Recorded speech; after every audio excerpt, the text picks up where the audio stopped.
Happy Easter, everyone. Welcome to the Hammers Chat channel. Gio and Gonzo are having a nice little day off, for the Lord or something. And so I am here to give you some spicy hot takes. But before we get to that, just a reminder, it's the beginning of the month, which means it's the best time of the month to join up to Patreon. Our Patreon, we've got loads of different tiers, loads of different things going on. I host shows on there. Gio and Gonzo have a bunch of extra shows on there, tons of extra shows. We're talking tactical previews of each match, which I use to make me sound smart. We're talking mugs of tea. We're talking morning shows. We're talking audio versions of your videos. If you listen to the videos and you think, oh, I wish I had an audio version of this, they exist. They're on the Patreon, patreon.com/hammerschat.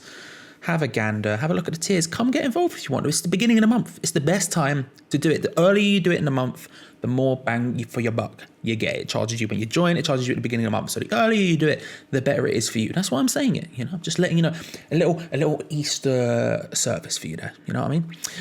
Right, let's get on to the spicy take, shall we? It's something I want your opinion on. So we've heard a lot about the transfer window.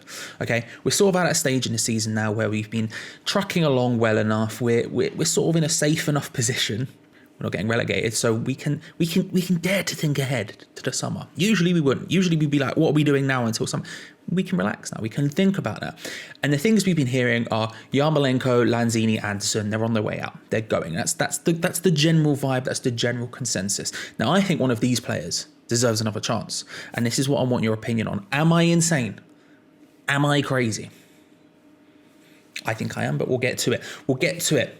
At the end of March, X tweeted this about Felipe Anderson. Because of the wages and potential transfer fee, I think they are already looking for an alternative club for him.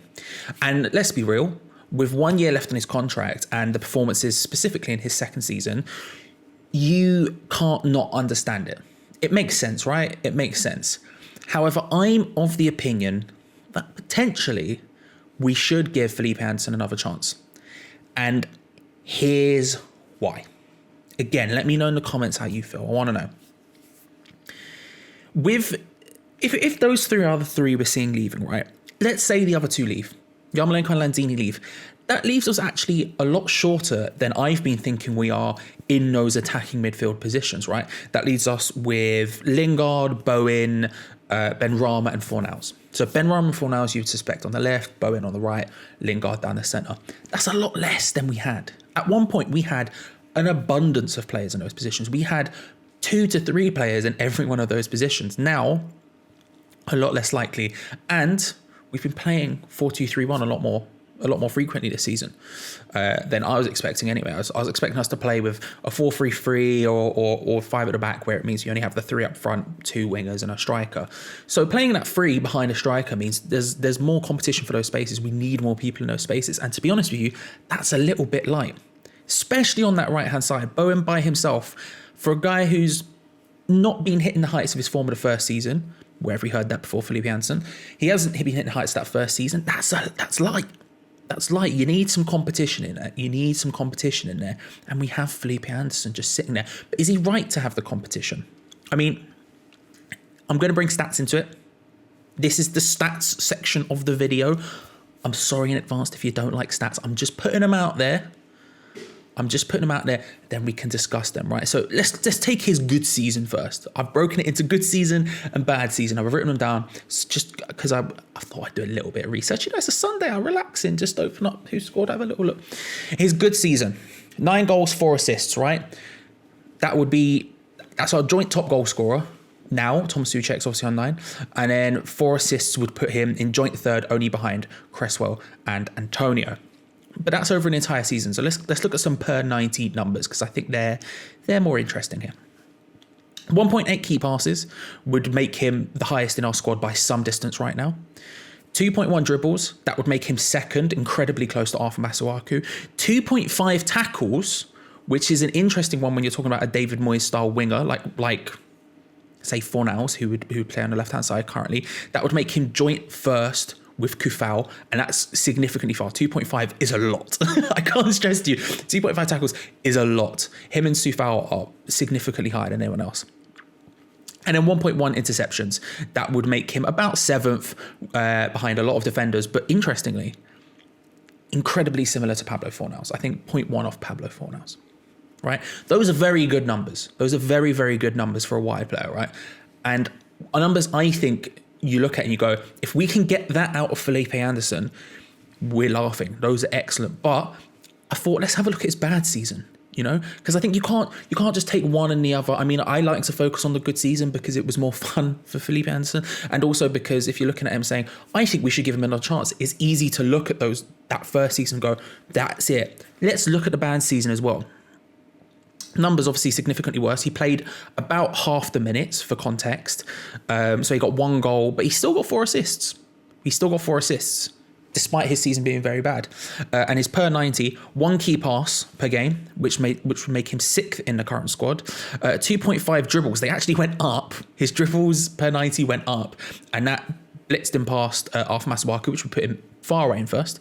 1.8 tackles, which would make him 3rd. His tackles went down, but 1.8 is still 3rd. That's only behind Kufal and Souček and very close to Rice.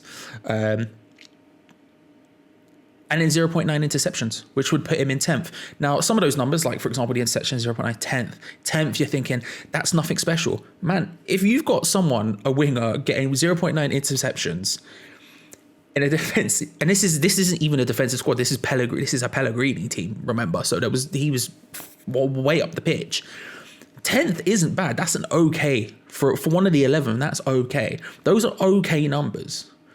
Of course, you look at it with the eye test and you say he wasn't putting in those performances. He wasn't getting anywhere near to the levels he once was. But they're not bad numbers. And if you compare them to his first season or combine them, with the first season where he was having very good numbers, all of a sudden you're building a picture here of a player who could be doing something. We often talk about David Moyes. Stat section is over. If you didn't like his stats, welcome back. We are back from the non-stats zone. We're no longer in the stat zone.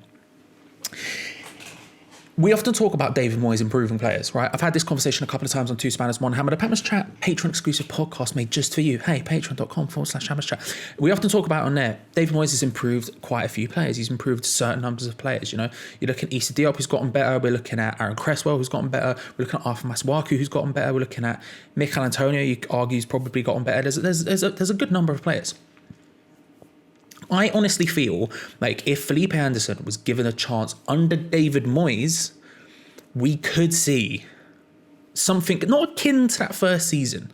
Not akin to that first season. I don't want to put him out there and say, we're going to see first season Anderson back, but a really genuinely good player, a really useful player to have in the squad. He would probably be asked to do more defensive work than he wants to.